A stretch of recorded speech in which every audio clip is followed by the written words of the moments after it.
On the battlefield, the quietest are sometimes the deadliest, and the most underestimated bring victories from the most impossible distances. At a dusty, desolate military base near the Mexican border, as the first rays of sun struck the sand dunes, a figure stood out. Lieutenant Anya Ghosteye Petrova, young, perhaps in her late 20s, with bright blonde hair, usually pulled back tightly, and deep, sharp green eyes constantly scanning her surroundings, she possessed a delicate and graceful appearance. However, this very look made her a constant target in an army that perceived her as a Barbie doll and consistently overlooked her abilities, especially in a field like sniping, which was often considered men's work. Volunteering for the Shadow Sniper Academy was both a dream and a nightmare for her. Her father, Colonel Dmitry Petrova, was a decorated, legendary sniper. Anya had received marksmanship lessons from her father since childhood at shooting ranges in their mountainous hometown. Her father's advice, shoot not to prove yourself, but to defend those who cannot defend themselves, was etched into her mind.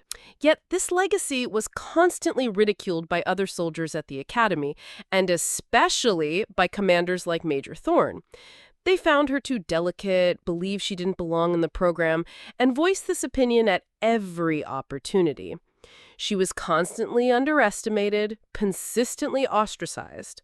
But her father's lessons were her backbone. On the Mexican border, when a drug cartel ambushed an army team, everything spiraled into chaos. Seeing her team, out of ammo and despairing, Anya unleashed the ghost sniper within her. In the midst of a sandstorm, under impossible visibility conditions, how did she neutralize 7 enemies without hesitation, using only her intellect and her sniper rifle? This was the turning point that made her not just a soldier, but a legend. Throughout her training, even though Anya proved her superior marksmanship abilities, she was deliberately sabotaged by Major Thorne during field exercises. Target designators malfunctioned, wind data was given incorrectly, and sometimes even targets she aimed at were intentionally withdrawn. Whispers of, "This girl doesn't belong here," emanated from Major Thorne's office. Anya noticed these sabotages but remained silent. She dedicated herself even more to the advanced tactics her father had taught her, the ghost hunter techniques, predicting target movement, sensing wind strength, reading every curve of the terrain, controlling her breath, and regulating her heartbeat. The final phase of training was to be a live-fire exercise in a region near the Mexican border, notorious for drug cartels and terrorist activity. The objective was to simulate the advance of an intelligence-gathering unit deep into enemy territory. Anya's team was part of this exercise. Upon reaching the training area, the weather abruptly changed. A powerful sandstorm suddenly erupted. Visibility was near zero, and the wind was violent. Everything descended into chaos. Visual 6. Panic-filled voices crackled over the military radio, announcing that the exercise had suddenly turned into a real nightmare. "Ambush! Under heavy fire! We have casualties! I repeat, we're ambushed!" Captain Davies' voice, the team leader, was strained. The team found themselves caught in an unexpected attack by a drug cartel. The cartel numbers had used the storm to their advantage, pinning the team down inside a narrow canyon. Their ammunition was rapidly dwindling. Their hope was fading. Visual 7. The command center was desperate. The sandstorm made air support impossible. They couldn't pinpoint the team's exact location. Major Thorne was at the radio, in a state of panic. He understood the gravity of the situation. This was a real massacre. Anya, in the operations center, heard those desperate calls over the radio. Her eyes locked onto the team's last known position on the map. She had explored this canyon countless times with her father. She knew every crevice, every wind pocket. Without notifying anyone, without obtaining anyone's approval, Anya silently left the operations center. She wore only her standard duty uniform, but her backpack contained her meticulously prepared sniper rifle and special ammunition. She vanished into the dimly lit corridors of the base like a shadow. For her, this was not just a duty. It was time to obey her father's counsel. Shoot not to prove yourself, but to defend those who cannot defend themselves. It was time to silently answer all those who had underestimated her. As Anya advanced towards the canyon with her sniper rifle in the midst of the sandstorm, only one thought occupied her mind: to save the team.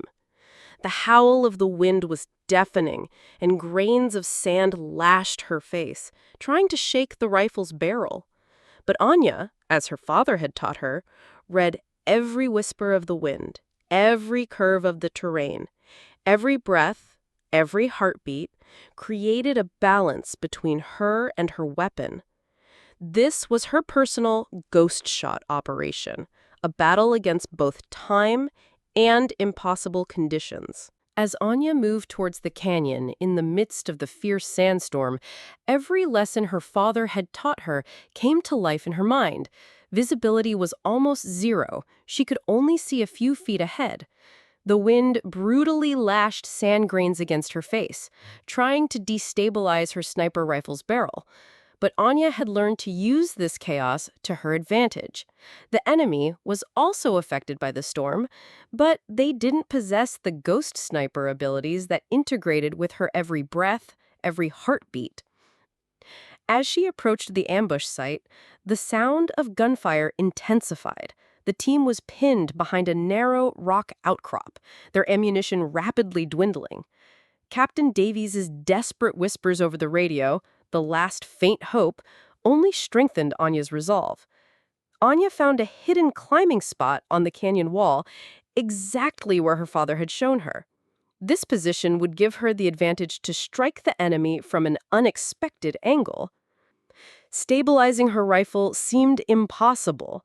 The wind and sand made everything incredibly difficult.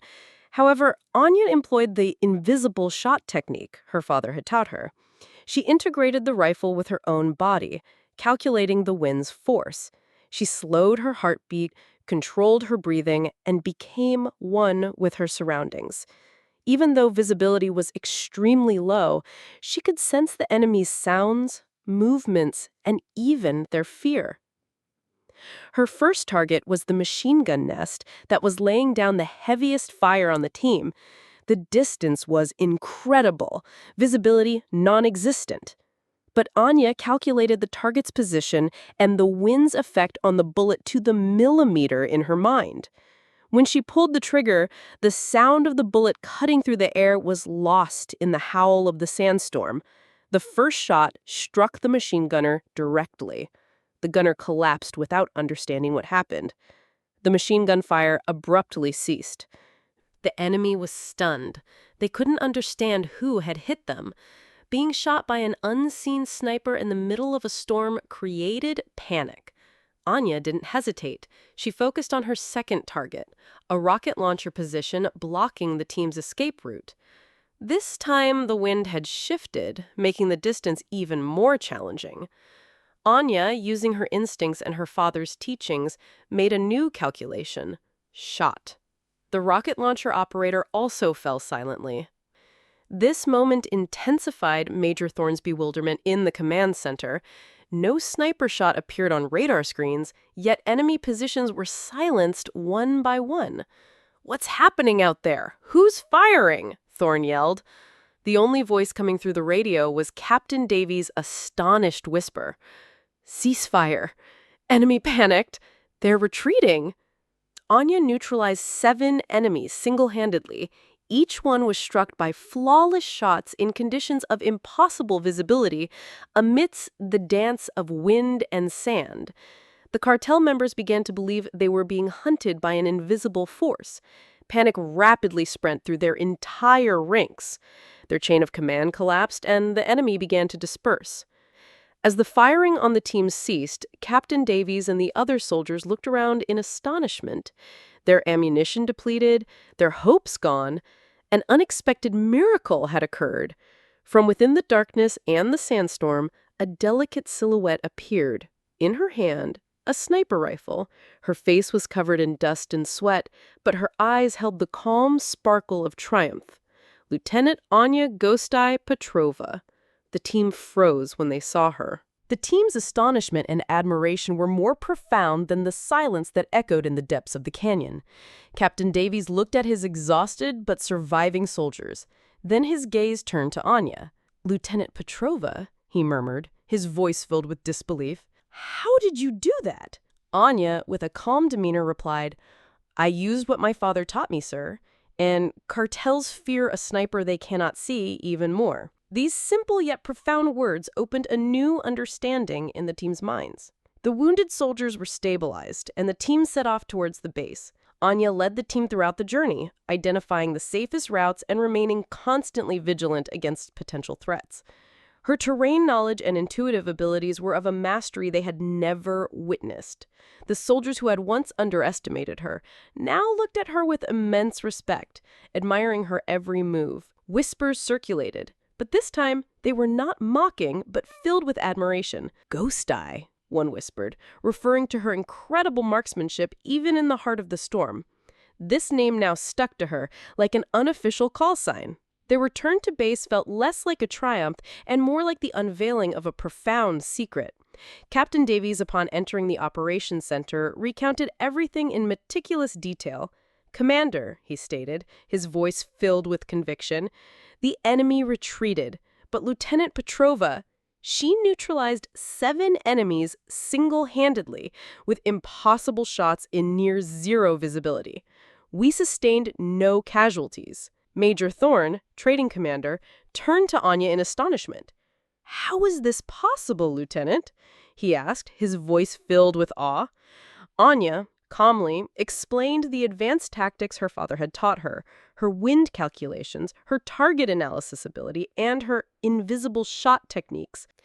Throughout her explanation, astonishment was etched on the faces of everyone in the operations center. This was not merely a military operation.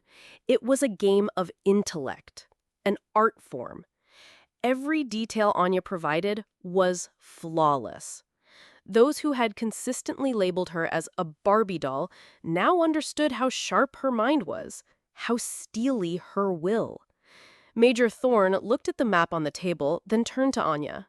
A look of deep regret was on his face.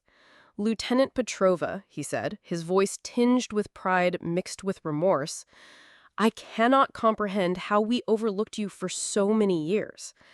I apologize for my mistakes concerning you." Following this incident, Anya's military career completely transformed. She was offered a position she had never even dreamed of. She would be assigned as commander of the very Shadow Sniper Academy she had graduated from, now with the rank of major. This offer brought tears to Anya's eyes. Years of injustice, ridicule, and silent waiting had finally ended in the most unexpected way. Her rebellion had brought her ultimate victory. On her first day back at the academy, Major Anya Ghosteye Petrova faced her former teammates who had underestimated her for years, and Major Thorne, who would now serve under her. Their expressions of astonishment, admiration, and perhaps a touch of shame were a silent reward for the burden Anya had carried for so long. As Anya looked at them, she remembered her father's words, "Shoot not to prove yourself, but to defend those who cannot defend themselves." She had not only saved a team, but had also broken the chains of prejudice and forged her own destiny. Major Anya Ghosteye Petrova's story became a legend in the military community. She was no longer just a sniper, but the pride of the Ghost Cavalry Unit and the new soul of the Shadow Sniper Academy, having defied bureaucracy and achieved the impossible. Her story demonstrated how institutional blindness can waste talent. Anya led a new generation of snipers, teaching them not only precision marksmanship, but also how to challenge the system's boundaries, to do what was right despite bureaucratic obstacles, and to maintain composure even in the most challenging conditions. Today, Major Anya Ghosteye Petrova continues to be a silent guardian of the skies and the land. Her story powerfully emphasizes that the greatest heroes don't always make headlines, that sometimes they wait in the shadows, And in the toughest moments, despite all prejudices, they unleash their true potential. She is not just a soldier. She is a living symbol of a silent talent turned rebellion, of courage transcending bureaucracy, and of a genius who achieved victory with impossible shots.